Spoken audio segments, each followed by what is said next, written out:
In this reading program, you will meet both royalty and a woman who is extraordinary.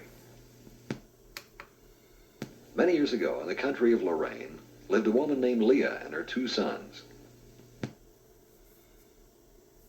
They lived in a stone cottage in the Bavarian forest. The forest, dark and tangled, stretched for miles, and few people chose to make it their home. But to Leah and her sons, it was neither lonely nor frightening.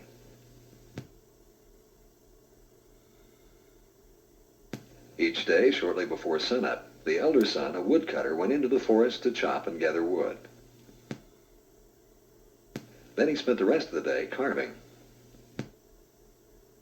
Out of the rough blocks of wood, he shaped fine chairs and tables that were to grace some of the most elegant drawing rooms in Lorraine. The younger son and his mother cared for the few head of cattle they owned and tended their vegetable garden. In this way, they were able to raise almost all of their own food. What was Leah's elder son?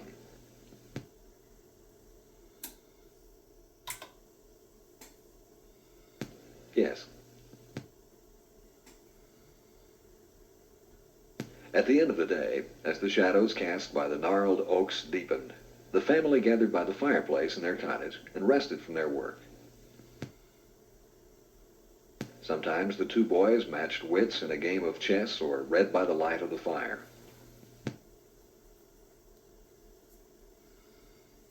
The younger son would often stare at the flames and dream about the grand life of the city. Unlike his elder brother, he hoped someday to be a scholar at the university. What kind of work did Leah do?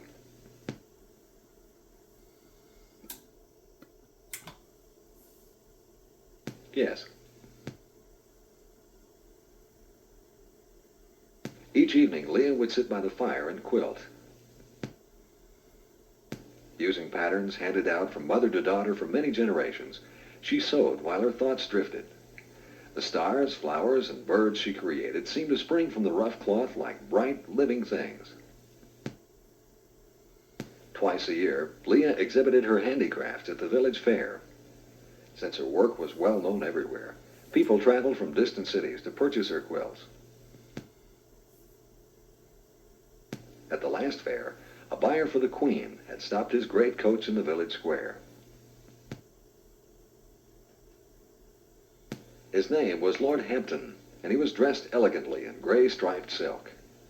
He stepped disdainfully down from his coach before looking about him with a bored air. Although he seemed to notice little, Lord Hampton was carefully observing the villagers.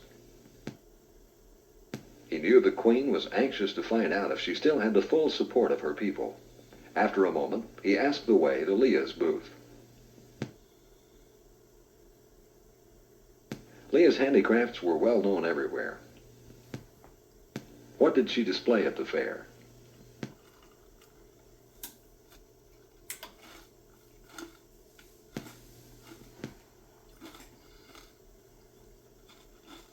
Lord Hampton was looking for Leah's booth. Who did he buy goods for?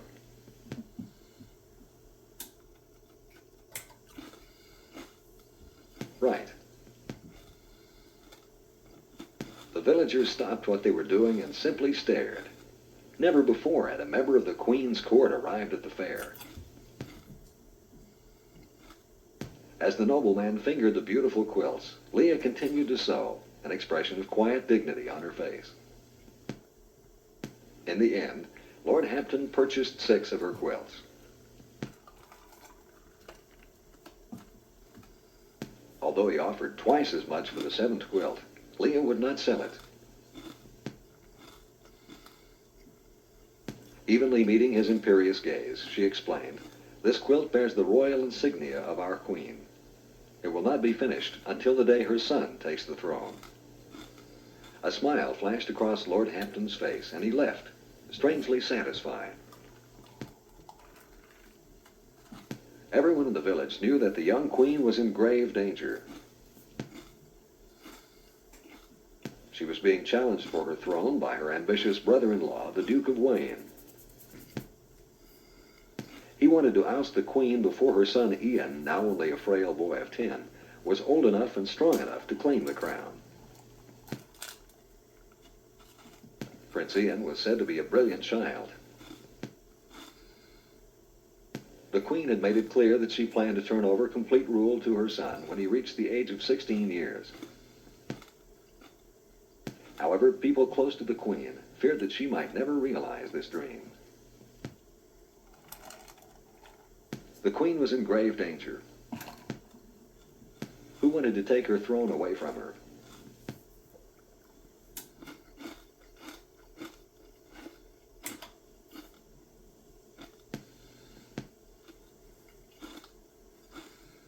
When did the queen plan to turn over complete rule to her son, Prince Ian?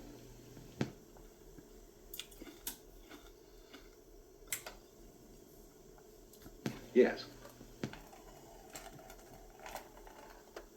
Just 3 days ago, the Duke and his men had met the Queen's forces on a plain near the palace. In a fierce battle, the Duke had succeeded in greatly weakening the Queen's position. The Duke's army was surrounding the palace, and few people believed Her Majesty could hold out much longer. Yet for a queen so young, she fought well. Several nights later, as the wind howled through the forest, Leah and her family were sitting by the hearth. The rain was pelting the shutters, and it seemed as if the raging storm would never end. For once, Leah was too restless to attend to her quilting. Gradually, the warm fire lulled her into a light sleep. Suddenly, Leah started, for she had the gift of second sight, or the ability to see into the future. While she was dozing, she had seen a boy running in the night, as if he were being chased by something terrible. She looked anxiously about her, yet her sons seemed safe enough. Why was the Queen's political position weak?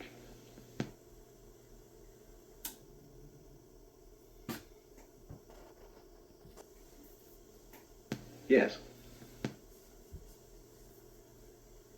When she heard the sound of hoofbeats, Leah went to the door and looked out into the night.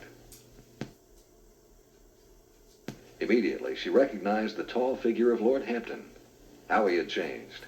No longer the handsome, bored person she had seen at the fair. He now looked thin and stooped. In his arms, he carried a large bundle of wet blankets. Behind him, Leah could see a small huddle of men and horses, shifting nervously in the cold rain. Puzzled, she wondered why the Queen's court had traveled so far from the palace on such a night. Leah was a talented woman in many ways. What special ability did she have?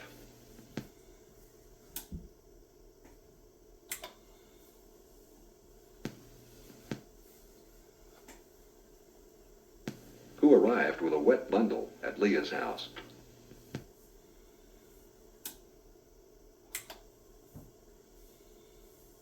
Correct. Leah asked Lord Hampton to enter. As he did so, he bent down to unwrap the blankets and set a small boy on his feet. When the nobleman looked up, Leah saw weariness and despair in his proud face. The boy was so weak he could not stand alone. Gently, Lord Hampton helped the child to a chair. "We are in a hurry," Lord Hampton said, "and this boy's health is not sturdy enough to enable him to travel in such weather. I wish him to lodge here until our return." Turning to leave, he paused a moment to look firmly at Leah. "The boy's name is Trone," he said.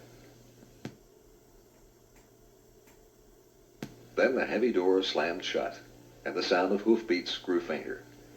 The wind wailed in the trees like a lost thing. Leah was the first to speak. "Come over to the fire and warm yourself, Trone," she said. At the mention of his name, the boy looked frightened, and Leah comforted him the best she could. "Prince Ian," she said softly. You are safe with us. Why did Lord Hampton arrive at Leah's house?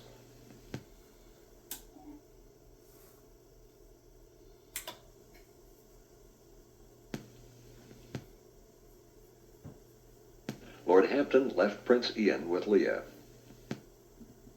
Why couldn't the boy travel with the Queen?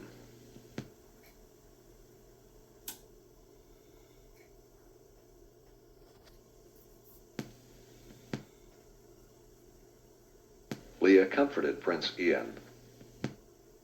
Why was he afraid?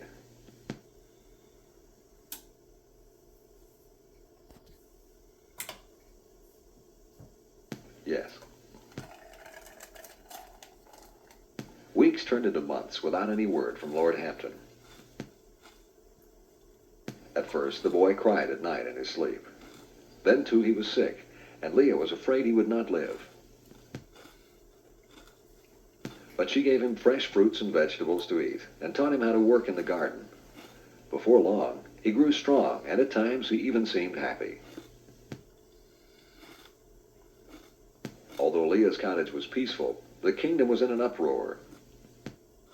The Duke of Wayne had seized the palace and declared himself the new king. He claimed that he held the Queen and her son hostage, but villagers did not believe or trust the Duke.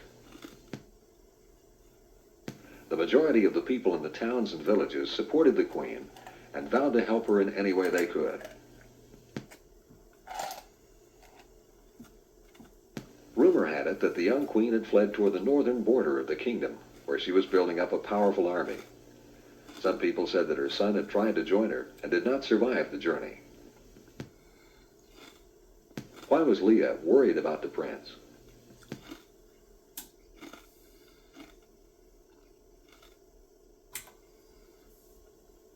Right. A year after the Duke had seized the palace, the Queen returned.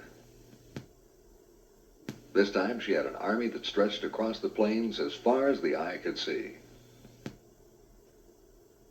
Even the Duke's own soldiers were ready to surrender, for the Duke of Wayne had proved to be a harsh ruler, and the people suffered under his reign. The Queen did not want to launch a full-scale war. She sent her trusted friend, Lord Hampton, to negotiate with the Duke. Lord Hampton had greatly aged in 1 year, but his keen powers of observation and intellect had sharpened. One look at the Duke, and Lord Hampton knew that victory for the Queen was at hand. Prince Ian stayed at Leah's house for over a year. What did Leah teach the prince?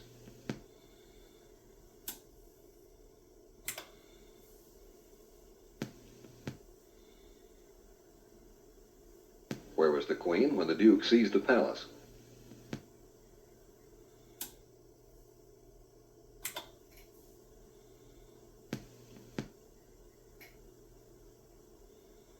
The Queen and the Duke were fighting for the royal throne.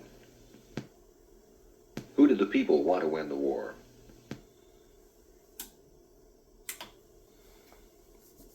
Yes. No sooner had she regained the throne than the Queen herself arrived at Leah's cottage. With a mixture of joy and sadness, Leah welcomed Her Majesty. The Queen responded graciously, but as her eyes searched the room, she seemed to lose her royal composure. "What have you done with my son?" she said.